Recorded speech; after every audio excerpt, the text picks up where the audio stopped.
Previously on Who Cares But I Think, this happened. Aww. Holy bad news!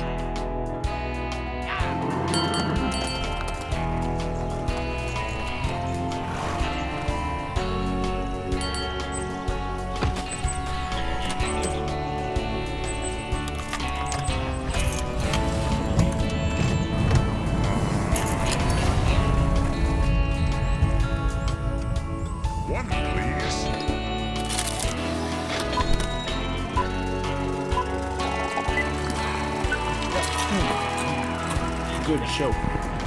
Who cares what I think?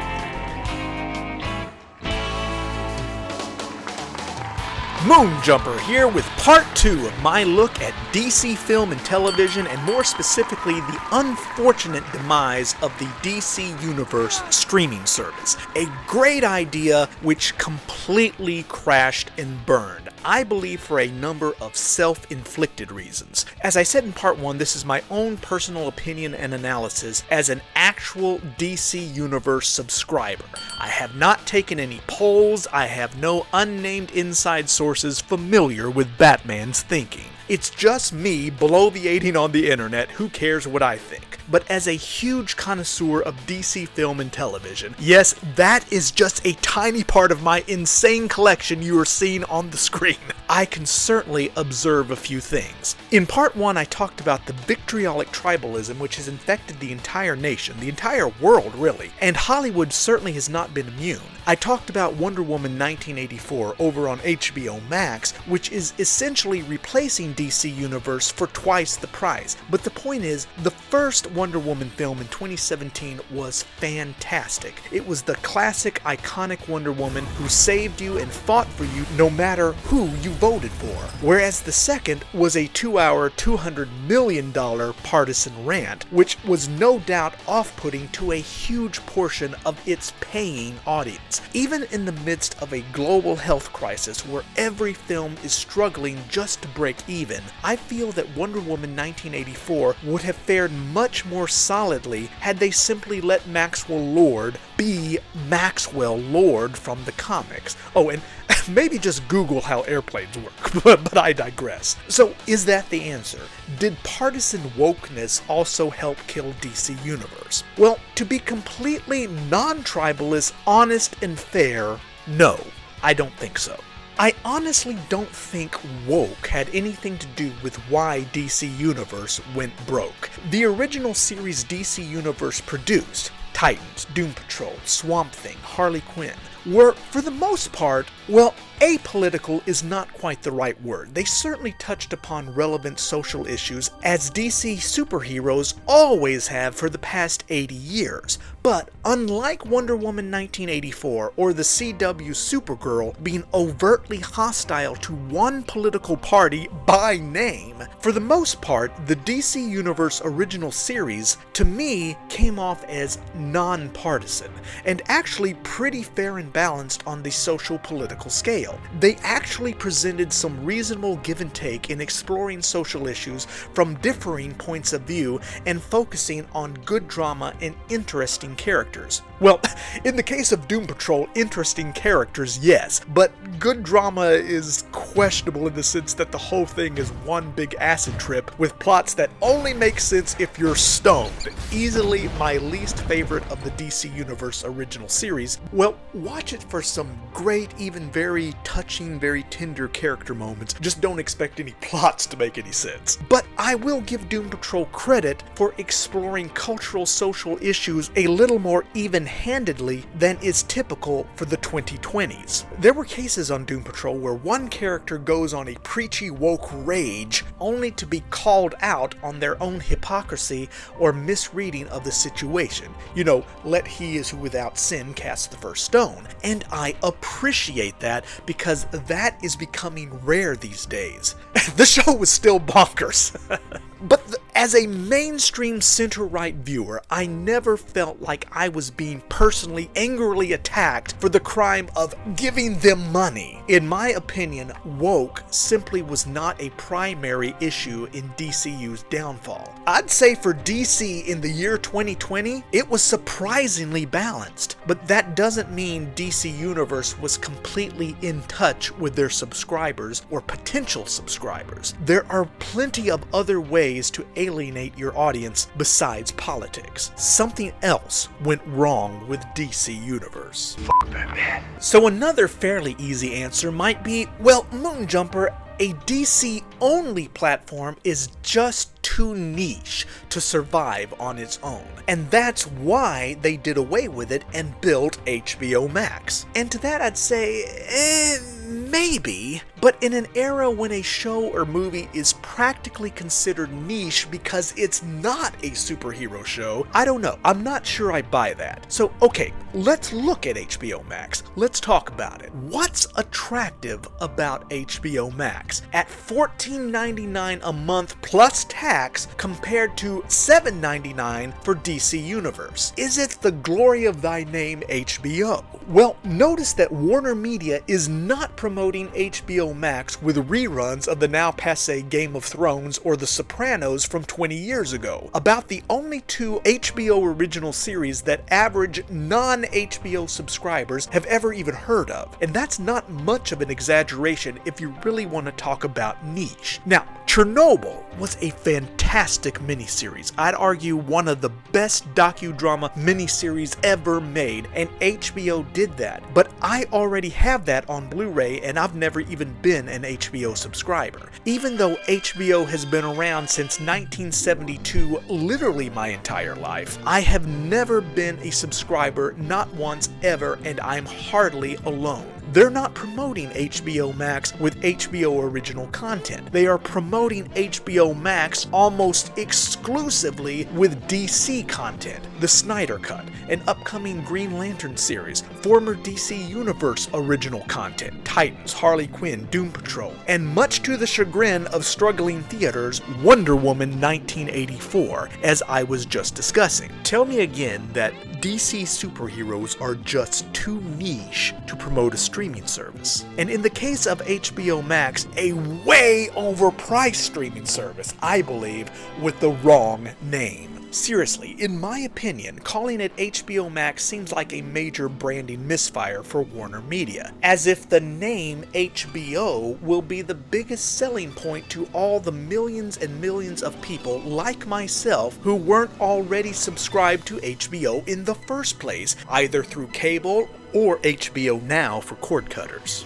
And yes, I know that HBO is popular, has been for 40 years, young folks, but there are still more of us non-HBO subscribers out there than there are HBO subscribers. And the reasons we might not have subscribed to HBO years ago, and I certainly speak for myself in this regard, is number one, it's too expensive, and number two, not all of us may actually give a flip about porn with dragons, I mean Game of Thrones, which is not even being made anymore, and you can buy the Blu-ray at Walmart. Of course, I am a big proponent of physical media.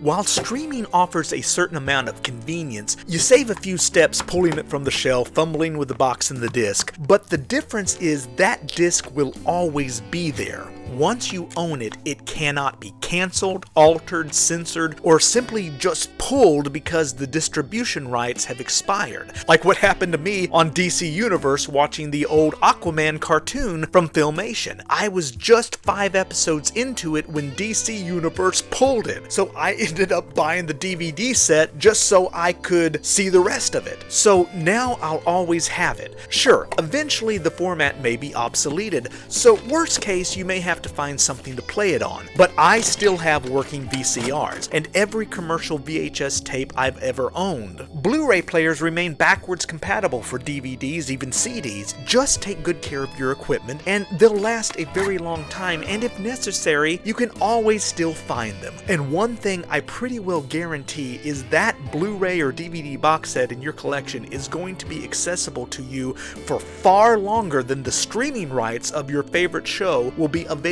on your favorite streaming site, even if you so-called buy it. It happens all the time. You can buy an entire season of whatever show on Amazon Prime, and it could vanish the next day because Amazon no longer has the streaming rights to that series. I speak from personal experience. Physical media is the closest thing you can get to guaranteed accessibility. And that's always, for me, been the non-attractiveness of HBO back when it was just an add-on cable channel. Their original reason to exist was to show movies, and then later they started doing original content. But my feeling was always, why pay $200 or more a year for movies they chose, may or may not be anything that I was interested in, when I can spend about the same amount or less to buy or rent the movies or content I choose, and watch what I want when I want. Now, granted, streaming gives you a little more flexibility than a cable channel,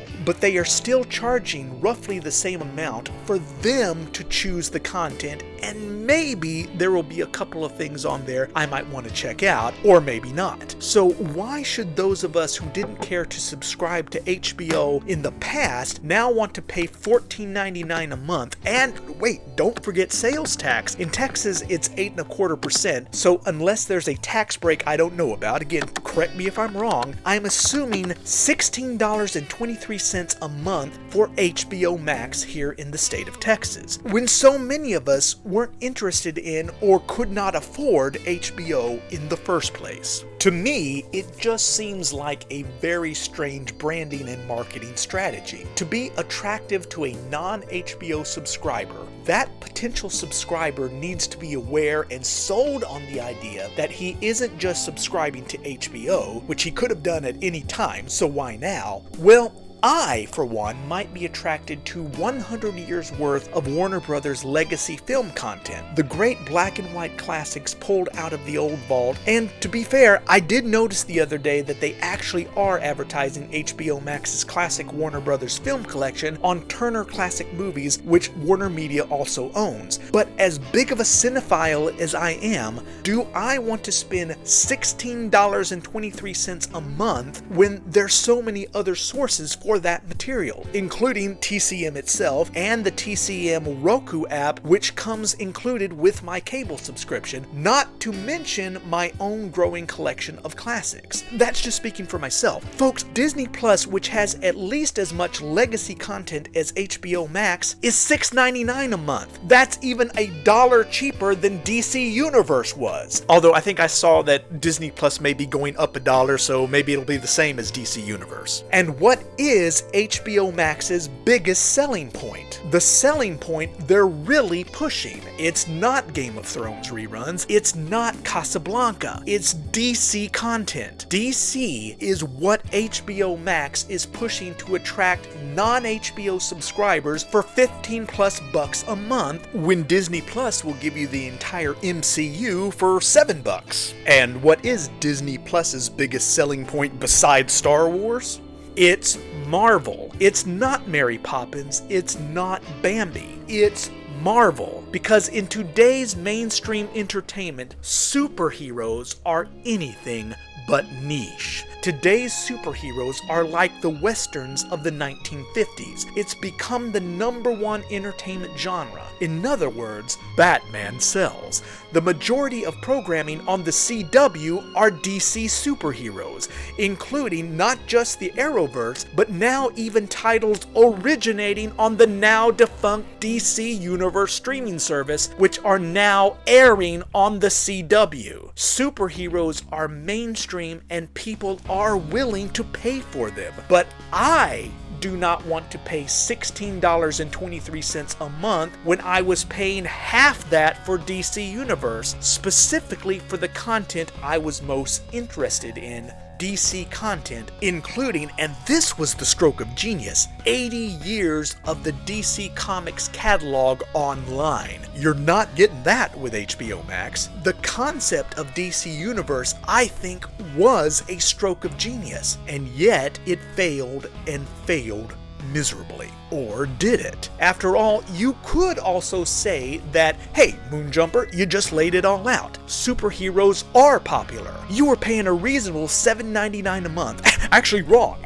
I was paying a discounted $59.99 for the whole year for DC Universe. But WarnerMedia, those greedy bastards, are going to take all the DC Universe streaming content, but not the online comic books, drop some of it onto HBO Max for twice the price. Actually, in my case, 3 times the price. I was paying $60 a year, do the math. And as a bonus, you also get Game of Thrones reruns, all for 2 or 3 times the price. You could say that WarnerMedia has an obvious incentive to shut down DC Universe and basically rename it HBO Max, which will be 2 to 3 times the price simply because it is called HBO. But it's going to be promoted on the backs of DC fans rather than the HBO fans who were already subscribed. See, that's the thing.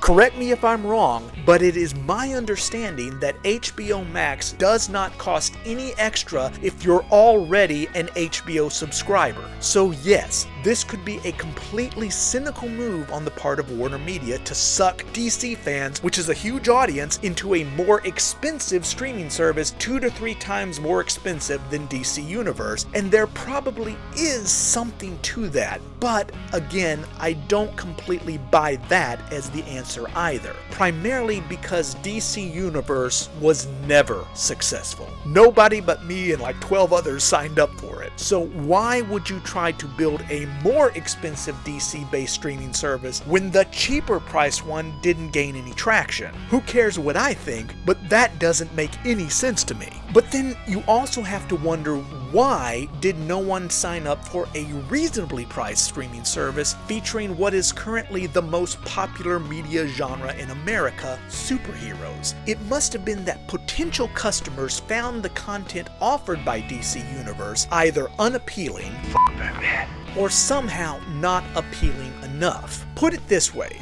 Had Warner Brothers announced that they would be releasing the Snyder Cut on DC Universe instead of HBO Max, I can't believe that wouldn't attract subscribers. Otherwise, it wouldn't be marketed as the flagship project for HBO Max. Furthermore, had DC Universe even been a moderate success, WarnerMedia could have followed in the footsteps of Disney streaming services, which has Disney+, ESPN+, and Hulu, all 3. Had it been successful, DC Universe could easily continue to operate as a more targeted streaming service for DC fans right alongside of HBO Max, both of which could literally operate off the same servers. You could have your choice. If you want to pay a ridiculous price for a streaming service, you could do your HBO Max, which would include HBO, classic Warner Brothers content, and DC. Or if you're only interested in the DC content and you don't want to pay that ridiculous amount, for the smaller, more reasonable amount, you could simply subscribe to DC Universe with targeted DC content operating off the exact same servers, so they're not really losing anything,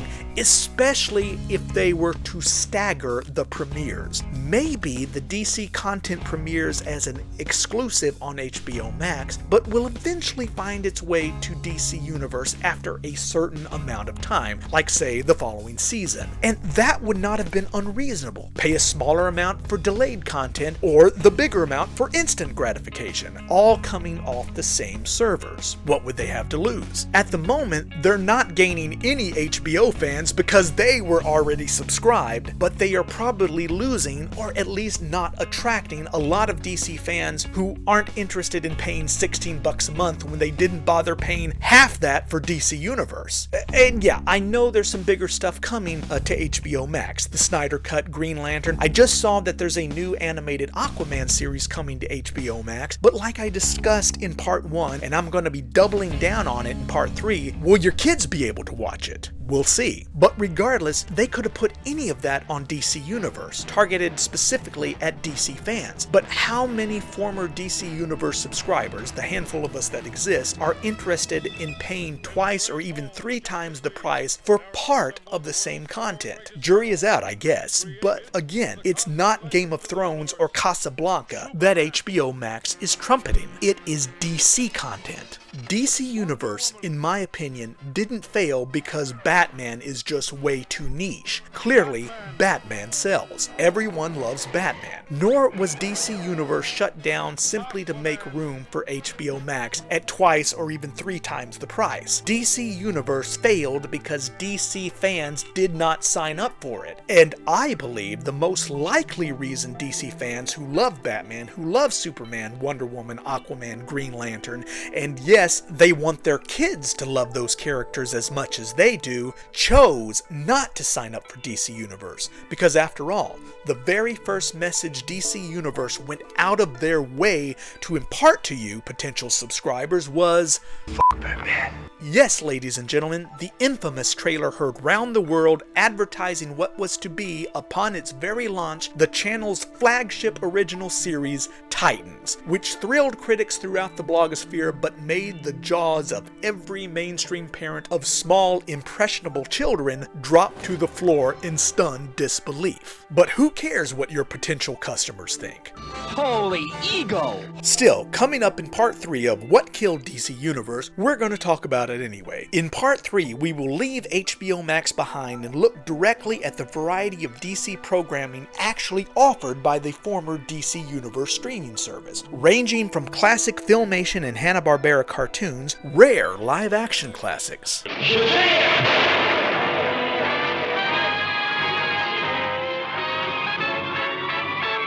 to DC Universe original series. What did DC Universe actually offer? And what was DC Universe missing? Oh, zephyr wings which blow on high, lift me now so I can fly. Indeed, was any of it enough to attract a stable audience? In my humble, inconsequential opinion, who cares what I think? But if you're as big a nerd as I am, maybe you'll join me anyway. Like, share, subscribe, ring that notification bell, and let me know what you think down in the comments below. All I ask is please keep it civil, and unlike some of the shows on DC Universe, family friendly. From deep in the heart of Texas, I am Moonjumper. See y'all next time.